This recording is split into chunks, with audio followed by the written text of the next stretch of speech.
সিংজুরি union বিএনপির উদ্যোগে ইউনিয়নের ৫ ও ৬ নম্বর ওয়ার্ডে উঠান বৈঠক ও মিছিল অনুষ্ঠিত। জুয়েল মিয়ার প্রতিবেদনে দেখুন বিস্তারিত ভিডিও।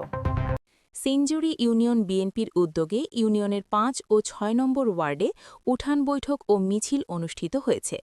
এতে স্থানীয় নেতাকর্মী ও সমর্থকদের ব্যাপক উপস্থিতি লক্ষ্য করা যায়। কর্মসূচিতে সভাপতিত্ব করেন ইউনিয়ন বিএনপির সভাপতি আব্দুল কাদের মিয়া। বক্তব্য দেন সাধারণ সম্পাদক রেজাউল করিম রেজা, যুবদলের সভাপতি রিপন মিয়া, সিনিয়র সহসভাপতি মোহাম্মদ জাকির মিয়া এবং কৃষক দল নেতা সুজন মিয়া। বক্তারা বলেন, জনগণের অধিকার ও গণতন্ত্র প্রতিষ্ঠায় বাংলাদেশ জাতীয়তাবাদী দল বিএনপিকে ঐক্যবদ্ধভাবে শক্তিশালী করতে হবে। এ সময় ইউনিয়ন বিএনপি সহ সকল অঙ্গ ও সহযোগী সংগঠনের নেতৃবৃন্দ উপস্থিত ছিলেন।